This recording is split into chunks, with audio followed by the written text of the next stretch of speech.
کہ اب افغانستان سے امریکہ جائیں خیر خیریت سے اور افغانستان ایک پرامن ملک بن جائے تاکہ یہ خطہ پرامن ہو. بات چیت کے ذریعے اس کو جتنی جلد حل ہو جائے اتنا بہتر ہے. یہ ہمارے لیے بھی اور نیبر کنٹریز کے لیے بھی بہت ضروری ہے, اور خاص طور کے لیے پاکستان کے لیے تو پرامن پڑوسیوں کا ہونا بہت ضروری ہے, اس لیے کہ ہم آگے سی پیک پہ جا رہے ہیں اور دوسرے معاملات ہیں ہمارے اندرونی معاملات اور اکنامک معاملات. تو جب تک امن نہیں ہوگا تو یہ ساری چیزیں حل نہیں ہوگی, اور اس میں جو پاکستان کا رول ہے خاص طور پر وہ بہت اہم ہے, اور وہ اپنے اس رول کو بڑے اچھی طریقے سے انجام بھی دے رہا ہے.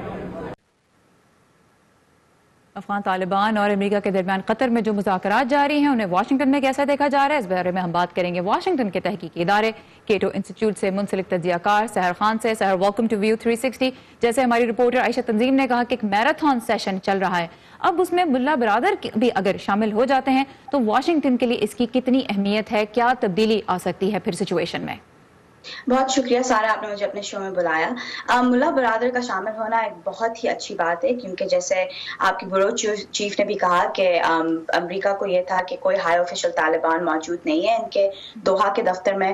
ملا برادر کی ریلیز کی وجہ سے جو امریکہ نے نیگوشیٹ کی تھی طالبان کے ساتھ, اب ان کا دفتر میں آنا, ان کی جو ہسٹری ہے ملا عمر کے ساتھ, یہ سب دکھاتا ہے کہ طالبان خود بھی سنجیدہ ہیں امن مذاکرات کے بارے میں. ایون دو یہ 5-6 دن سے چل رہے ہیں, لیکن شروع ہونے سے پہلے بھی طالبان نے کہا تھا کہ وہ شاید نہیں کریں گے, شاید نہیں ملیں گے امریکہ سے, لیکن اب یہ کیونکہ 5واں دن ہے, یہ ایک بہت پازیٹیو ڈیولپمنٹ ہے. اچھا یہ بتائیے گا, اب جس طرح ہم یہ دیکھ رہے ہیں کہ ممکن ہے کہ طالبان اس بات پہ آمادہ ہو رہے ہیں کہ افغانستان کی سرزمین کو کسی دوسرے ملک کے خلاف نہیں استعمال کیا جائے گا, اور مطلب اس کا یہ ہے کہ افغانستان میں جو دیگر انتہا پسند تنظیمیں موجود ہیں ان کی طالبان حمایت نہیں کریں گے. اب اس میں ایک بڑا نام القاعدہ کا ہے, دوسرا آئسس کا. القاعدہ پہلے ہی کمزور ہو چکی ہے, لیکن آئسس طالبان کی بھی دشمن ہے. یہ بتائیے, اس طرح کے وعدے تو طالبان پہلے بھی کر چکے ہیں, اس مرتبہ ان پہ بھروسہ کیوں کیا جائے؟ دیکھیں, یہ جو اس طرح کے وعدے ہیں طالبان نے صرف بہت عرصے پہلے نہیں کیے, بلکہ آپ سمجھیں جب سے 2001 سے جب امریکہ نے اپنا آپریشن ڈیورنگ فریڈم لانچ کیا تھا, اس کے بعد سے ہی طالبان کو اندازہ ہو گیا تھا کہ انہوں نے غلطی کی تھی القاعدہ کی مدد کرنے میں. اور تو القاعدہ کے ساتھ تو بہت ہی آپ سمجھیں پچھلے 10 سال سے ایک رفٹ ہوا ہے. جہاں تک آئسس خورستان کی بات ہوتی ہے, آئسس خورستان جو ہے وہ اور طالبان بالکل دو الگ الگ چیزوں پہ, ان کی آئیڈیالوجیز بالکل الگ الگ ہیں ایک قسم کے, اور ان کے جو گولز ہیں وہ الگ ہیں, تو وہ ایک دوسرے کے دشمن ہیں. اب طالبان کا یہ کہنا کہ وہ اب آئسس کی مدد نہیں کریں گے, میرے خیال میں یہ اتنی بڑی کنسیشن نہیں ہے جتنی امریکہ کے اخبارات میں اس کو پیش کیا جا رہا ہے. آئی تھنک یہ تھوڑا سا جو اس طرح سے پیش کیا جا رہا ہے اس کا ایک پولیٹیکل گول ہے یا ایک سیاسی مقصد ہے, یہ دکھانے کے لیے کہ طالبان جو ہے وہ بدل رہا ہے. جو طالبان کے جو 2 مین گولز ہیں وہ یہ ہے کہ وہ امریکی فوج افغانستان سے نکل جائے, اور دوسرا یہ کہ جو افغان حکومت ابھی موجود ہے اس حکومت کو ختم کیا جائے. یہ ان کے 2 سب سے بڑے گولز ہیں. اب یہ بتائیے کہ اگر طالبان کی طرف سے اس طرح کی کنسیشن سامنے آتی ہیں تو ایمبیسڈر زلمی خلیل زاد کو مذاکرات میں کس قسم کی کنسیشن پھر طالبان کو دینی چاہیے اس موڑ پہ؟ اس موڑ پہ سب سے پہلی بات ہے کہ ٹروپ وڈرال کا ایک ٹائم ٹیبل بننا چاہیے. اب یہ ٹائم ٹیبل اس طرح سے ہم پہلے بھی دیکھ چکے ہیں, اوباما ایڈمنسٹریشن کے اندر 2014 میں ہم نے ٹروپ وڈرال دیکھا تھا, تو یہ ممکن ہے کہ یہ دوبارہ ہو. اینڈ خاص طور پہ صدر ٹرمپ کا جو ایک ایٹیٹیوڈ ہے کہ وہ چاہتے ہیں کہ صرف افغانستان سے ہی نہ نکلیں بلکہ سیریا سے بھی نکلیں, تو ایک ٹائم ٹیبل کا ایک آپ سمجھے ایک موقع مل رہا ہے کہ ایک فیزیبل ٹائم ٹیبل بنے, ایک ایسا ٹائم ٹیبل بنے کہ جو ٹروپس نکل جائیں افغانستان سے. دونوں سائڈز ایک طرح سے ایک دوسرے کو تھوڑا تھوڑا وہ دینے میں اس وقت لگ رہا ہے کہ اس طرف بڑھ رہی ہیں جو فریقین ایک دوسرے سے چاہتے ہیں. سحر خان, کیٹو انسٹیٹیوٹ کے ساتھ منسلک تجزیہ کار ہمارے ساتھ ہیں. سحر, آپ کے وقت کا بہت شکریہ. شکریہ. اب کچھ بات کرتے ہیں امریکہ کے اندرونی حالات کی. یہاں لاکھوں وفاقی ملازمین کو آج دوسری مرتبہ بھی تنخواہ نہیں ملے گی اس مہینے, کیونکہ حکومت کا جزوی شٹ ڈاؤن 35ویں روز بھی جاری ہے. صدر ٹرمپ نے اشارہ دیا ہے کہ وہ حکومت کی سرگرمیاں عارضی طور پہ بحال کرنے کو تیار ہیں. مزید جانتے ہیں اسد اللہ خالد سے, جو اس وقت کیپٹل ہل سے ہمارے ساتھ ہیں. اسد, قانون سازی تو کانگریس ہی کرے گی, صدر جو بھی پیشکش کرتے ہیں اس پر. کیپٹل ہل پہ جو ڈیڈ لاک ہے اس کی کیا صورتحال ہے؟ سارا کافی انٹرسٹنگ ہے. کل ہم نے سینٹ میں جو دیکھا, امریکی سینٹ میں 2 بل پیش ہوئے, ایک ڈیموکریٹس کی طرف سے پیش کیا گیا اور ایک جو ریپبلکنز کی طرف سے پیش کیا گیا. یہ ریپبلکنز جو ہے اس میں لیڈ کر رہے ہیں, میجورٹی جو ہے ریپبلکنز کی ہے اس ہاؤس میں, لیکن دونوں کے بلز, ڈیموکریٹس کے بھی اور ریپبلکنز کے بھی, اس جو بل پیش ہوئے وہ نہیں اپروو ہو سکے. اور اس کے بعد ہم نے دیکھا ان بلز کے بعد ایک نیا پروپوزل جو نئی باتیں ہو رہی تھیں, اس کے مطابق ٹرمپ نے جو پروپوز کیا ہے صدر ٹرمپ کی جانب سے, وہ کہا گیا ہے کہ جو انیشل انسٹالمنٹ ہے یا جو انیشل پیمنٹ ہے وہ مختص کر دی جائے اگلے 2 سال کے لیے بارڈر وال پہ, جو کہ شاید اتنی ہو کہ انہی 2 سال کو کور کرے, اور صرف مختص کرنے کی بات کی جا رہی ہے. اس پہ بھی جو ہے بہت اچھا رد عمل نہیں آیا. صدر ٹرمپ نے کہا کیا اور کیا ان کی ایکچوئل بائٹ تھی, وہ سنتے ہیں. ایک تجویز یہ بھی ہے کہ اگر وہ دیوار کی تعمیر کے لیے قسطوں پر ادائیگی کے لیے تیار ہو جائیں تو حکومت کھولی جا سکتی ہے. میرا خیال ہے کہ سرحدی دیوار کی ضرورت سے لوگ اتفاق کرتے ہیں. دراصل میں دیکھ رہا ہوں کہ بہت سے ڈیموکریٹس اب سمجھنا شروع ہو گئے ہیں کہ دیوار بہتر ہے. یہ 2-3 ہفتے پہلے سے بہت زیادہ مختلف ہے.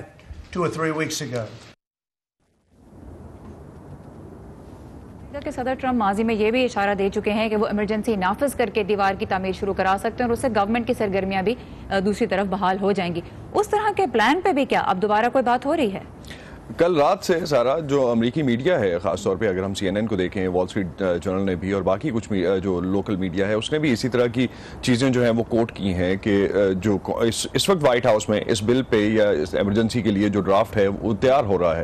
ابھی تک اس چیز پہ کچھ جو ہے ڈیٹیلز سامنے نہیں آئی, ابھی تک کوئی کانکریٹ انفارمیشن سامنے نہیں آئی, لیکن یہ بل جو ہے یا جو ایمرجنسی لگائی جائے گی وہ اس مقصد کے لیے لگائی جائے گی کہ دوسرے جو بجٹ میں ٹوٹل اماؤنٹ پڑی ہے اس کو نکال کے دوسری مدوں سے نکال کے جو ہے اس وال کے لیے یوز کیا جا سکے, اور کچھ حد تک جو ہے وہ ریلیف بھی شاید ہم دیکھیں گے جزوی شٹ ڈاؤن کو مل سکے. اور سب سے بڑی بات یہ ہوگی کہ اس میں پھر صدر کو کانگریس کو قانون سازی کے لیے انوالو نہیں کرنا ہوگا, وہ خود اپنے اختیارات استعمال کرتے ہوئے ایسا قدم اٹھا سکیں گے. اب دیکھنا یہ ہے کہ شٹ ڈاؤن کے سلسلے میں آگے کیا ہوتا ہے. ویورز کو ہم اپڈیٹڈ رکھیں گے. Asadullah Khalid, thank you very مچ.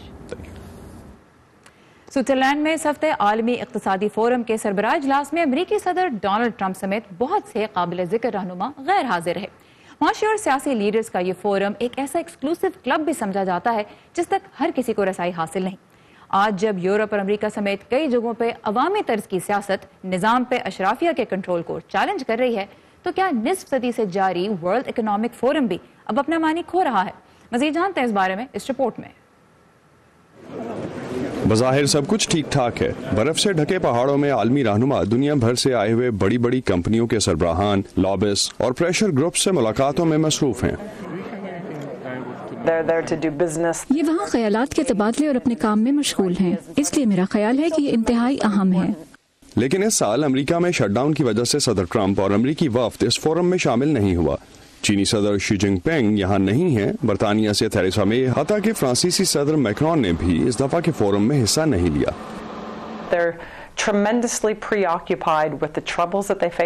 یہ سب اپنے اپنے ملکوں کی اندرونی صورتحال میں بری طرح پھنسے ہوئے ہیں, جو کہ گلوبلزم کے لیے کوئی اچھا شگن نہیں ہے. ڈیوس پر ہونے والی تنقید غیر معمولی ہے. لوگ سمجھتے ہیں کہ یہ وہ جگہ ہے جہاں یہ سب ایک دوسرے کے ساتھ کھانا کھانے کے لیے جمع ہوتے ہیں. یقیناً یہ اس سے بہت زیادہ ہے, لیکن بظاہر یہ بہت منفی نظر آتا ہے. لیکن سخت سیکیورٹی میں یہاں موجود رہنماؤں کو بھی اس بات کا اچھی طرح سے اندازہ ہے کہ اس پر پوری دنیا میں تنقید ہو رہی ہے. ہم اچھے معاشی حالات دیکھ چکے ہیں. بہت سے ملکوں میں لوگوں کی آمدنیوں میں اضافہ ہوا ہے, مگر بڑھتی ہوئی بے چینی ہماری جمہوریتوں کے لیے خطرہ ہے. تاہم بہت سے بڑے عالمی رہنماؤں کے نہ ہونے سے دوسروں کو بھی سامنے آنے کا موقع ملا.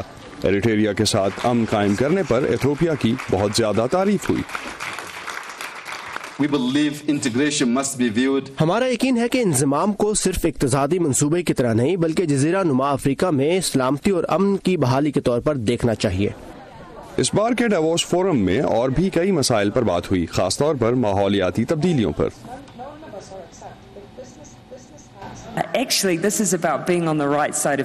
یہ تاریخ میں صحیح طرف کھڑے ہونے کے طور پر یاد رکھا جائے گا. کیا آپ ایک ایسے رہنما کے طور پر یاد رکھے جانا چاہیں گے کہ جب دنیا مسائل کے حل کی تلاش میں تھی تو آپ غلط خیال کو سپورٹ کر رہے تھے؟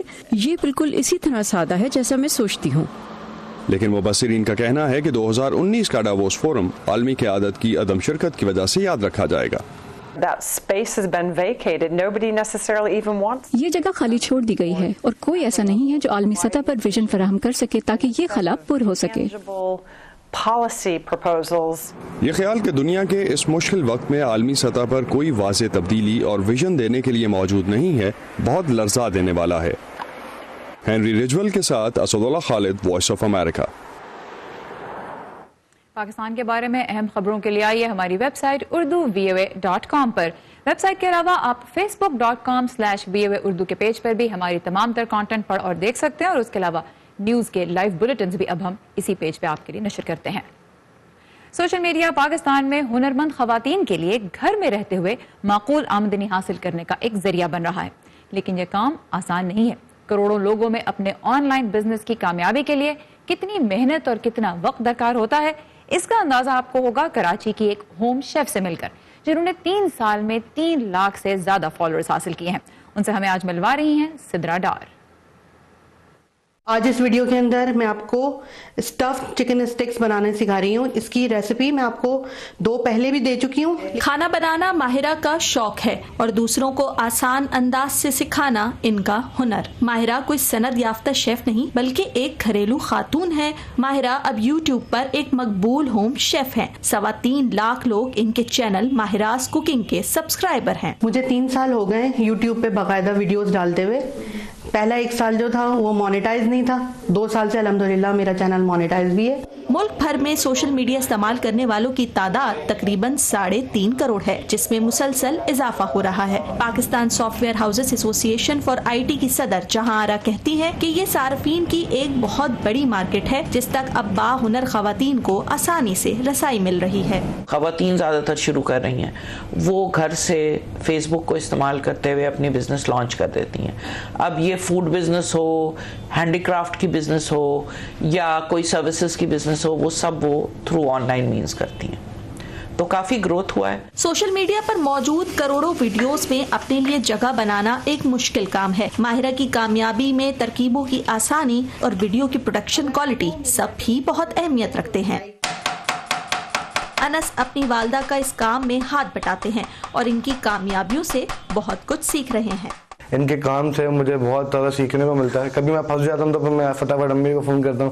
اگر جابز نہیں بھی ہیں تو کوئی مسئلہ نہیں ہے، یہ بہت اچھے طریقے ہیں، ایک تو کمانے کے بھی، دوسرا اپنی ریسیپی شیئر کرنے کے لیے بھی. اور اس کے اوپر پلٹ نہیں ہے. ویڈیوز کو ملنے والے اشتہارات سے جہاں ماہرہ کو معقول آمدنی ہو رہی ہے، وہیں دوسری جانب سوشل میڈیا پر اچھے آئیڈیاز کے لیے جگہ تو بہت ہے مگر مقابلہ اتنا ہی سخت ہے. ایک ڈش پک کر تیار ہو جائے تب بھی ماہرہ کا کام ختم نہیں ہوتا، کیونکہ پھر اگلی ویڈیو کی تیاری شروع ہو جاتی ہے تاکہ ان کے لاکھوں فالوورز کو ہر وقت کچھ نیا اور مزیدار ملتا رہے. آپ کے پاس اگر ہنر ہے اور آپ کے اندر ول پاور ہے کرنے کی، تو آپ کا ویٹ اس کے راستے میں نہیں آ سکتا، آپ کی ایج اس کے راستے میں نہیں آ سکتی، آپ کا کم پڑھے لکھے ہونا اس کے راستے میں نہیں آ سکتا. یہ کوئی عذر نہیں ہے اگر آپ خواب دیکھتے ہیں اور انہیں سچ کرنا چاہتے ہیں. Sidra Dar, voice of America, Karachi. ہوائی جہاز بنانے والی امریکی کمپنی بوئنگ نے اڑنے والی گاڑی کا کامیاب تجربہ کیا ہے. بوئنگ طرف سے جاری کردہ ایک ویڈیو میں گاڑی کی آزمائشی فلائٹ دیکھی جا سکتی ہے جو دارالحکومت واشنگٹن کے قریب ریاست ورجینیا کے ایک ہوائی اڈے پر کی گئی. 9 میٹر لمبی اس طیارہ نما گاڑی کا کچھ حصہ ہیلی کاپٹر، کچھ ڈرون اور کچھ ہوائی جہاز پر مشتمل ہے. اس وقت کمپنی فلائنگ کار کے 2 ماڈلز پہ کام کری ہے. ایک ایسا جس میں 2 سے 4 مسافر 80 کلومیٹر تک کا سفر کر سکتے ہیں، اور دوسرا وہ جو 226 کلوگرام وزن لے کے اڑ سکے. تو ٹیکنالوجی تیزی سے بدل رہی ہے. اب چلتے ہیں کچھ کلچر کا دیکھتے ہیں. ایک انٹرسٹنگ رپورٹ. امریکہ میں ثقافت کا گہوارہ سمجھا جاتا ہے نیو یارک سٹی، اور وہاں حال ہی میں ایک تاریخی چرچ میں قوالی کے سروں کی گونج سنائی دی. اسے پیش کیا امریکی گروپ ریاض قوالی نے، جس کی خاص بات صرف یہ نہیں ہے کہ یہ امریکہ میں قوالی کو فروغ دے رہے ہیں، بلکہ یہ بھی کہ اس گروپ میں جنوبی ایشیا کے مختلف ملکوں اور مختلف مذاہب سے تعلق رکھنے والے قوال سر سے سر ملاتے ہیں. اس محفل میں ہمیں لے کے جا رہے ہیں انجمن آپٹے. علی کو آنے دو، سارا حساب کر دوں گا. زباں پر حضرت امیر خسرو کے الفاظ اور دلوں میں صوفیانہ روایت کو لوگوں تک پہنچانے کا جذبہ. یہ ہے امریکی qawwali ensemble Riyaz Qawwali. New York کے تاریخی church cathedral saint John the divine میں سروں کا سما باندھ کر وہ قوالی کے فن کو امریکی آڈینس تک پہنچا رہے ہیں۔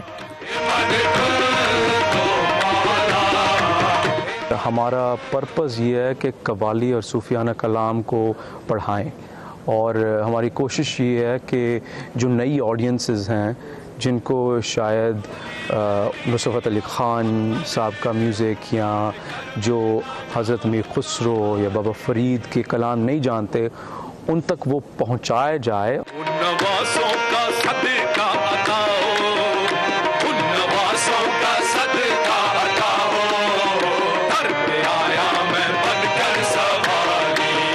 ٹیکسس سے شروع کیے جانے والے ریاض قوالی انسامبل میں جنوبی ایشیا کے کئی ملکوں اور مذاہب سے تعلق رکھنے والے فنکار شامل ہیں، لیکن یہ اپنی پہچان کی بنیاد آپس کے فرق پر نہیں بلکہ یکساں خصوصیت پر رکھنا چاہتے ہیں۔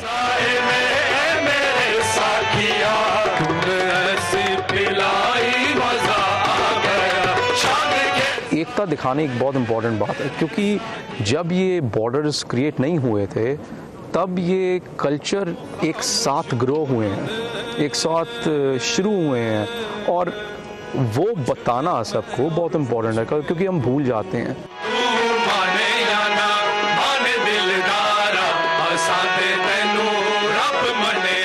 ایسے وقت جب سیاسی صورتحال کے باعث امریکہ میں لوگوں کے بیچ دوریاں بڑھ رہی ہیں، اس ایونٹ کے آرگنائزرز ایسے پروگرام کی اہمیت کو سمجھتے ہیں۔ وہ ہمارے اصولوں کی نمائندگی کرتے ہیں، یعنی ہم مختلف ثقافتوں میں پائے جانے والے خوبصورت تنوع کے اعتراف کے ذریعے اپنے ایک ہونے کا اعتراف کرتے ہیں۔ اس کو رب کہہ لو، اس کو اللہ کہہ لو، اس کو خدا کہہ لو، اس کو یہوہ کہہ لو، اور وہ ایک ہی چیز ہے، اور یہی ان کا آج پیغام تھا، اور وہ بہت اچھا پیغام تھا۔ Usman Apte, Voice of America, New York. امریکی صدر ڈونلڈ ٹرمپ کو نامزد کیا گیا ہے بدترین ایکٹنگ کی کیٹیگری میں۔ ایسا کیسے ہو رہا ہے، جانتے ہیں اس ہفتے کی ہالی ووڈ ہائی لائٹس میں، جو لے کے آئے ہیں وردہ خلیل۔ آسکر ایوارڈز کے لیے نامزدگیوں کا اعلان اس ہفتے ہوا۔ دی فیورٹ اور ہسپانوی زبان میں بنائی جانے والی فلم روما 10 نامزدگیوں کے ساتھ سب سے آگے ہیں۔ روما پہلی ایسی فلم ہے جو سینما نہیں بلکہ آن لائن اسٹریمنگ کے ذریعے ریلیز ہوئی اور آسکر میں جگہ بنا سکی۔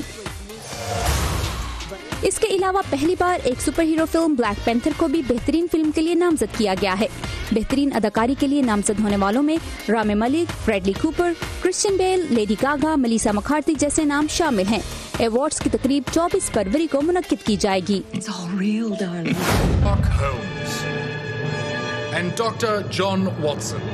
جہاں آسکر دیے جاتے ہیں فلم انڈسٹری میں بہترین کارکردگی کو سراہنے کے لیے، وہیں انٹرٹینمنٹ میں بدترین کارکردگی کا فیصلہ کرتے ہیں ریزی ایوارڈز۔ اس سال صدر ڈونلڈ ٹرمپ بھی نامزد ہوئے ہیں بدترین اداکاری کے لیے۔ ان کا مقابلہ ہے ہالی ووڈ کے نامور اداکاروں جانی ڈیپ، ول فیرل، جان ٹراولٹا اور بروس ویلس کے ساتھ۔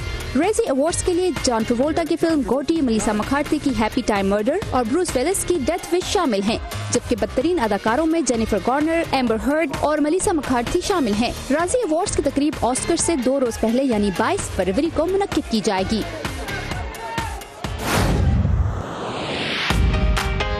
امریکی ٹی وی پر صدر ٹرمپ کا روپ دھارنے والے اداکار ایلک بالڈون کو اپنے غصے پر قابو نہ پانے کی قیمت ادا کرنا ہوگی، مگر صرف $120۔ بالڈون نے گزشتہ سال پارکنگ پر تنازع میں ایک شہری کو تشدد کا نشانہ بنایا تھا۔ انہوں نے ڈرائیور کو ہراساں کرنے کا الزام عدالت میں قبول کر لیا۔ بالڈون کو جیل تو نہیں جانا پڑے گا، مگر عدالت کے حکم پر غصے پر قابو پانا سیکھنے کی کلاس میں پھر بھی بیٹھنا پڑے گا۔ وردہ خلیل، اردو VOA۔ اسی کے ساتھ ختم ہوتا ہے آج کا ویو 360۔ آپ کی فیڈ بیک کا ہمیں انتظار رہے گا، اس کے لیے آئیے facebook.com/VOA اردو کے پیج پر، اور تازہ ترین خبریں آپ کو ملیں گی ہماری ویب سائٹ urduvoa.com پر۔ سارے زمان کو اجازت دیجیے۔ Have a nice weekend.